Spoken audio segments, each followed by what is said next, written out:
ഇവർക്ക് ഈ മത്സരം മാറി നിന്ന് നോക്കിക്കാണാനേ കഴിയൂ.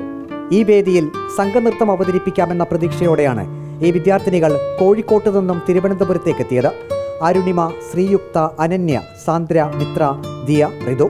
Kozhikode government higher secondary school east ഹില്ലിലെ +1, +2 വിദ്യാർത്ഥികളാണിവർ.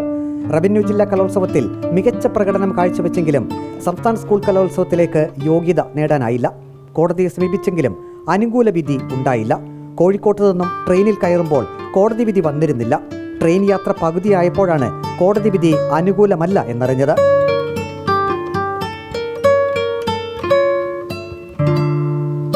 ട്രെയിൻ കയറുമ്പോഴും ഇങ്ങനെ തന്നെയായിരുന്നു. സത്യം പറഞ്ഞാൽ വളരെ വലിയൊരു പ്രതീക്ഷയിൽ തന്നെയാണ്. ഇന്നലെ ഞങ്ങളെല്ലാവരും ഭയങ്കര ഒരു പോസിറ്റീവായിട്ട് തന്നെയാണ് ട്രെയിനിൽ കയറിയിരിക്കുമ്പോഴും നമുക്ക് കിട്ടും.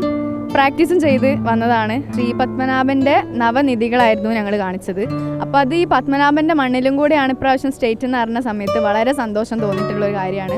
അതിവിടെ വന്ന് പെർഫോം ചെയ്തതിനാൽ ഉറപ്പായിട്ടും നല്ലൊരു പൊസിഷനിലേക്ക് വരുന്ന ഞങ്ങൾക്ക് തന്നെ ഉറപ്പുണ്ടായിരുന്നു. റവന്യൂ ജില്ലാ കലോത്സവത്തിൽ സ്റ്റേജിന്റെ വലിപ്പക്കുറവ് തങ്ങൾക്ക് ബുദ്ധിമുട്ട് സൃഷ്ടിച്ചിരുന്നതായും വിദ്യാർത്ഥികൾ പറഞ്ഞു.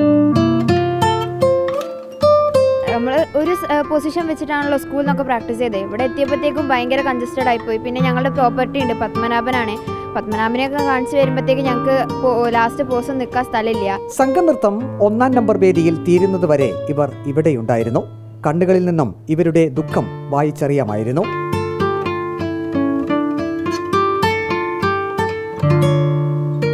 പലർക്കും ഇനി ഒരവസരമില്ല.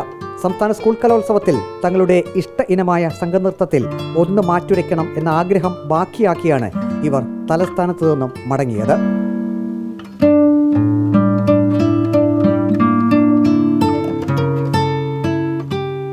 വീഡിയോ ജേർണലിസ്റ്റ് അജി കുടുംബനൊപ്പം reporter Praveen Purushothaman. In reporter, Thiruvananthapuram.